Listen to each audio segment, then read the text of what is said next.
Hello friends, welcome to Nadhiya's kitchen. இன்றைக்கி பார்க்க போகிற ரெசிபி எண்ணெய் கத்திரிக்காய் தொக்கு. வாங்க அது எப்படி பண்ணுறதுன்னு பார்ப்போம். எண்ணெய் கத்திரிக்காய் தொக்கு அரைக்கிறதுக்கு, மசாலா அரைக்கிறதுக்கு தேவையான பொருட்கள் என்னன்னு பார்ப்போம். 2 பெரிய வெங்காயம், கொஞ்சமாக தேங்காய், கருவேப்பிலை, 3 வரமிளகாய், 1 ஸ்பூன் மல்லி, 1/4 ஸ்பூனு மிளகு, 1/4 ஸ்பூன் உளுந்து, கொஞ்சமாக வெந்தயம், ஜீரகம் 1/4 ஸ்பூன், பூண்டு. இது எல்லாத்தையும் வணக்கி அரைச்சிக்கலாம் மசாலா. அதோட மஞ்சத்தூளும் மிளகாத்தூளும் போட்டு இது எல்லாத்தையும் நல்லா போட்டு வணக்கி அரைச்சிக்கணும்.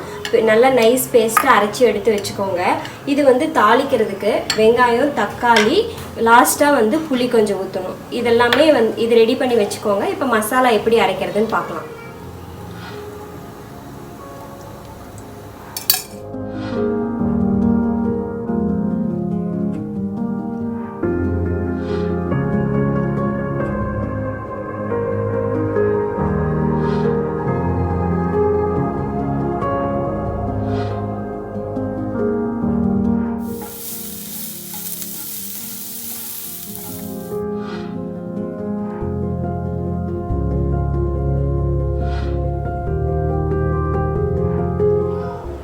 கத்திரிக்காய்க்குள்ளே இந்த மசாலா வச்சிடலாம்.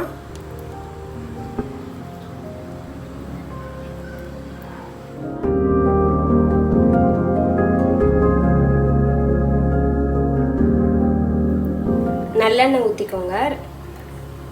கொஞ்சம் எண்ணெய் நிறையா ஊற்றிக்கோங்க, அப்போ தான் தொக்கு மாதிரி வரும். கத்திரிக்காயை இதில் போட்டு வறுக்க போகிறோம்.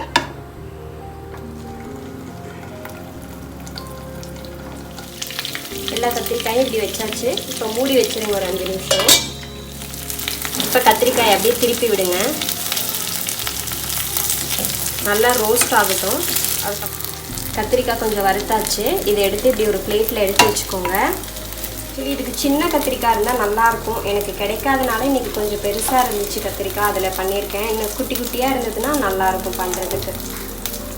இப்போ இந்த ஆயில்லையே ஆனியன் போட்டுக்கோங்க.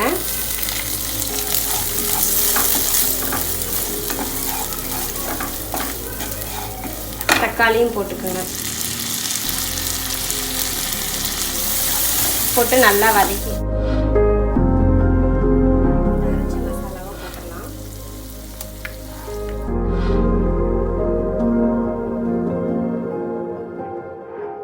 இப்போ புளி தண்ணி ஆட் பண்ணிக்கோங்க. நல்லா ஒரு மிக்ஸ் பண்ணி நல்லா கொதிக்கட்டும். மேலே எண்ணெய் திரண்டு வரும்போது அந்த கத்திரிக்காய், வறுத்த கத்திரிக்காவை போட்டுடலாம். இப்போ மசாலா, இப்போ வறுத்து வச்ச கத்திரிக்காயை இதில் போட்டுடலாம். உப்பு காரம் எல்லாம் 10 தான் செக் பண்ணிவிட்டு இந்த கத்திரிக்காயை போடுங்க.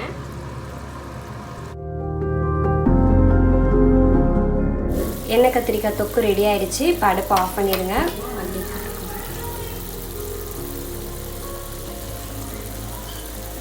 எண்ணெய் கத்திரிக்காய் தொக்கு ரெடி ஆயிடுச்சு. இதை உங்கள் வீட்டில் ட்ரை பண்ணி பாருங்கள். உங்களுக்கு பிடிச்சிருந்தா லைக் பண்ணுங்கள்.